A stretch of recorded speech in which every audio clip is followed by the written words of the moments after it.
Anyways back to the topic. नवंबर में सलीम हथेली यूज कर रहे थे कृष्ण कुमार का नंबर। ये कृष्ण कुमार गुलशन कुमार के भाई थे, जिनका कनेक्शन भी अंडरवर्ल्ड से था, क्योंकि उनका मर्डर भी कहा जाता है कि अंडरवर्ल्ड ने किया है। तो उनके भाई का नंबर यूज किया जा रहा था और पुलिस का काम था कि कृष्ण कुमार के नंबर को टैप किया जाए। 19 फरवरी 2000 को South Africa versus India was supposed to happen and during this time India was staying at the Taj Hotel and Sanjeev Chawla was staying there.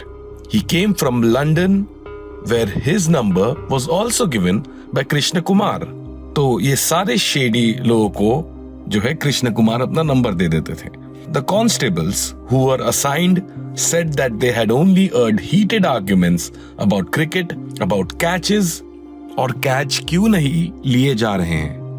और जो कांस्टेबल्स थे जो ये कॉल सुन रहे थे, उनका यही कहना था कि कोई कोड का इस्तेमाल नहीं हो रहा था, केवल दो आवाजें उन टेप्स पर जो रिकॉर्ड की गई थी, एक इंडियन की आवाज थी who spoke in local but broken English, while the other man spoke in chiseled English in a foreign accent.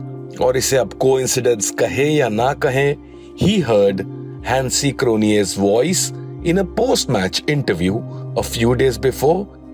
He heard those recorded tapes. Let's remind you that till now no underworld links were found, but they did find Hansi Cronje's voice. So they started taking this very very seriously. और इन्होंने एक आदेश दिया कि इसी footage को दूरदर्शन से मंगवाया जाए ताकि उसकी आवाज मैच करे वो इन रिकॉर्डेड फोन कॉन्वर्सेशन जो अब टेप्स पर थी। The calls were being heard regularly and they spoke things like who's playing, who's not playing, कौन इस डील पर है।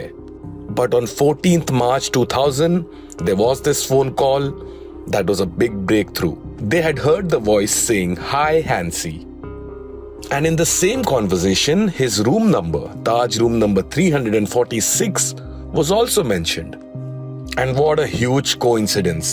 Just because of Apollo Tyres and Khanna Jewelers, the inquiry or the investigation जो चल रहा था इनके ऊपर, इसी के कारण इंडिया का सबसे पहला और बड़ा फिक्सिंग स्कैंडल हुआ कैच, जहां बड़े बड़े नाम लिए गए थे, Sanjeev Chawla, Herschelle Gibbs, Hansie Cronje, Mickey Boje, Peter स्ट्राइडम।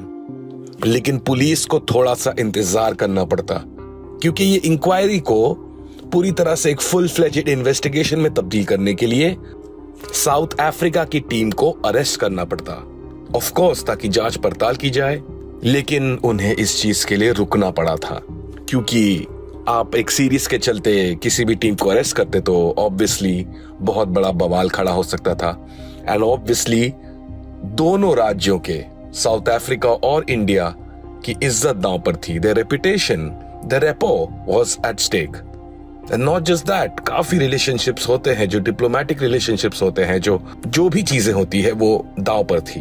So they had to wait till the series ended. But 4 दिन पहले ही संजीव चावला फिर एक बार लंदन भाग गए, क्योंकि ऑफ कोर्स वो लंदन से यहाँ पर सीरीज के दौरान आए थे और उन्होंने नंबर भी लिया था। लेकिन 20 years later he was also put to justice. उन्हें अरेस्ट करके, संजीव चावला को अरेस्ट करके तिहाड़ भेज दिया गया था। लेकिन फिर एक बार बहरहाल हैंसी क्रोनिये ने कहा कि निकी, हर्शल और पीटर 20 रन से ज्यादा नहीं बनाएंगे।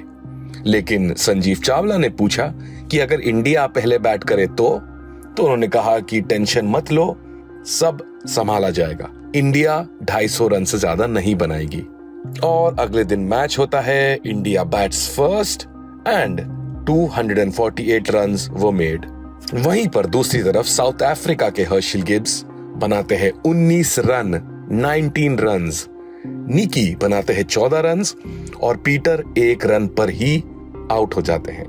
लेकिन फिर भी साउथ अफ्रीका की होती है जीत।